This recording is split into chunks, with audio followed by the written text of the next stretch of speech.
എല്ലാവരും ഹാപ്പിയാണല്ലോ അല്ലേ? ഇന്ന് കർക്കിടകത്തിന് വേണ്ടി മാത്രമല്ല കേട്ടോ, എപ്പോഴും നമുക്കിത് ഉണ്ടാക്കി കഴിക്കാം. പിന്നെ ആരും ഉണ്ടല്ലോ, എനിക്കിത് ഉണ്ടാക്കാൻ അറിയില്ലായിരുന്നു. എനിക്ക് കർക്കിടകമായിട്ട് ആരും ചെയ്തു തന്നില്ല. എൻ്റെ പ്രസവത്തിന് ആരും എനിക്ക് ചെയ്തു തന്നില്ല. പിന്നെ എൻ്റെ കുഞ്ഞിൻ്റെ ഒരു വിശേഷം ഉണ്ടായപ്പോൾ അവൾക്കിത് ചെയ്തു കൊടുക്കാൻ പറ്റിയില്ല. അങ്ങനെയൊന്നും പറഞ്ഞ് സങ്കടപ്പെടരുത് കേട്ടോ. ഇനി മല്ലിച്ചെപ്പുണ്ട്, മല്ലിച്ചെപ്പ് വന്നിരിക്കണം. ഇതുപോലുള്ള ഐറ്റങ്ങൾ ഒത്തിരി ആയിട്ട് വരും. അപ്പോൾ ആദ്യം തന്നെ ഇത് തനിയെ വറക്കണം കേട്ടോ. ഞവരരി, ആശാളി, ഉലുവ, എള്ള്, പിന്നെ നമ്മുടെ മില്ലരി എടുക്കാം. മില്ലരി കുത്തരി അല്ലെങ്കിൽ അതിലും കൂടി ഒരു അരിയുണ്ട് ചുമന്ന കളറിൽ.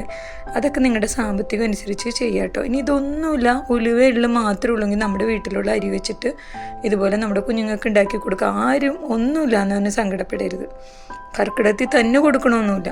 പിന്നെ ഇത് ഓരോരുത്തരുടെ ദേഹരക്ഷയുടെ ഇതനുസരിച്ചിട്ട് വേണം കേട്ടോ ചെയ്യാൻ. ചില അസുഖങ്ങളുള്ളവർക്കൊക്കെ നമ്മൾ അവർക്ക് കഴിക്കാൻ പാടില്ലാത്തതാണെങ്കിൽ അതൊക്കെ അവോയ്ഡ് ചെയ്ത് വേണം കേട്ടോ ഉണ്ടാക്കി കൊടുക്കാൻ. പിന്നെ ഇത് തനിയെ വറക്കണം, കാരണം പലതിനും പല പാകമായിരിക്കും. പിന്നെ കടയിൽ നിന്ന് ഇന്ന് കിട്ടുന്ന പല ഹെൽത്തിയാന്ന് പറഞ്ഞ് കിട്ടുന്ന ഇതുപോലെയുള്ളതൊന്നും വാങ്ങി ആരും കൊടുക്കരുത്. കാരണം അതിലൊക്കെ എന്തൊക്കെ പ്രിസർവേറ്റീവ് മാത്രമല്ല, ഈ പച്ചമരുന്നെന്ന് പറഞ്ഞൊക്കെ ഇവർ തന്നത് എന്താണെന്ന് പോലും നമുക്കറിയാൻ പറ്റില്ല. അത് നമുക്ക് നമ്മുടെ പല അവയവങ്ങളെയും ബാധിക്കുന്ന തരത്തിലുള്ള അസുഖങ്ങൾ ഉണ്ടാക്കാൻ സാധ്യതയുണ്ട്. അതുകൊണ്ട് ഇതുപോലെ നമ്മുടെ ചെറിയ രീതിയിലായാലും നമ്മുടെ വീട്ടിൽ തന്നെ നമ്മുടെ കുഞ്ഞുങ്ങൾക്കും ഫാമിലിയിലുള്ളവർക്കും ഉണ്ടാക്കി കൊടുക്കാൻ ശ്രമിക്കുക. കഴുകി വൃത്തിയാക്കിയിട്ടൊക്കെ ഇതുപോലെ തനിയെ വറുത്ത് ഈ ആശാളിയും എള്ളൊക്കെ ഉണ്ടല്ലോ ധാരാളം എടുക്കുക. ഈ ആശാളി അളവൊക്കെ ഞാൻ പറഞ്ഞിട്ടുണ്ട്. ആശാളി ഇടുമ്പോൾ തന്നെ മീഡിയത്തിലൊക്കെ വെച്ച് വറക്കണം. ഇത് പൊട്ടും, ഇങ്ങനെ ജീരകം പൊട്ടൂലേ അതേപോലെ പൊട്ടുണ്ട്. അപ്പോൾ കരിയരുത്. അപ്പോൾ തേങ്ങയാണെങ്കിൽ കൂടുതൽ ചേർക്കാം. ഞാൻ അരമുറി തേങ്ങ എടുത്തിരിക്കുന്നത്. അളവൊക്കെ ഞാൻ എഴുതിയേക്കാം.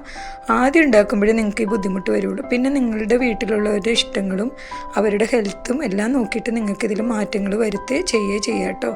പിന്നെ നവധാന്യങ്ങൾ ചേർക്കാം, ഡ്രൈ ഫ്രൂട്ട്സ് ചേർക്കാം.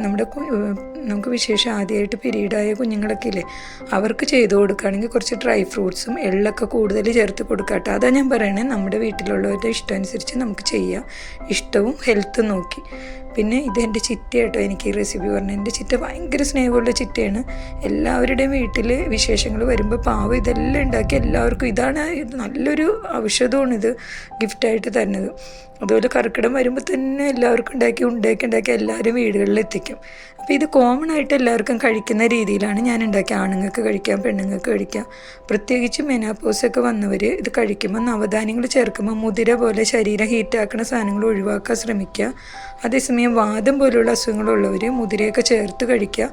അതാണ് ഞാൻ പറയണേ, ഓരോരുത്തർക്കും ഓരോ രീതിയിൽ ചെയ്യണം കേട്ടോ.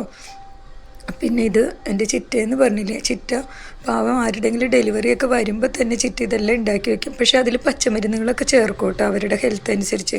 അതൊന്നും എനിക്ക് പറയുന്നില്ല.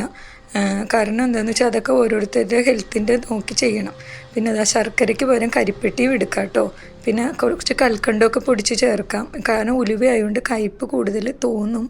അതൊന്നും ഇല്ലാതെയാക്കാൻ ഒത്തിരി പൊടിവിധികൾ ഞാനിതിൽ പറഞ്ഞിട്ടുണ്ട്. തേങ്ങ ശർക്കരയൊക്കെ കൂടുതൽ ചേർക്കാം. എള്ള് ഇഷ്ടം പോലെ എടുത്തോളൂ. ഞാൻ അളവുകൾ പറഞ്ഞേക്കണേ നമ്മളെടുത്ത അരിയുടെ ഇതനുസരിച്ചാണ്. അപ്പോൾ നിങ്ങൾ ഇതിൻ്റെ അരിയുടെയൊക്കെ അളവ് കൂട്ടുവാണെങ്കിൽ അതനുസരിച്ച് എല്ലാം നിങ്ങൾ കൂട്ടണം കേട്ടോ.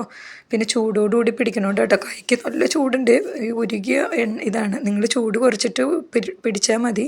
കുഞ്ഞുങ്ങൾ യാതൊരു കാരണവശാലും ഇങ്ങനെ ചെയ്യരുത്. കാരണം നമ്മൾ ശീലമുള്ളവരാണ്, നിങ്ങൾക്കത് അത്രയും പരിചയമില്ല.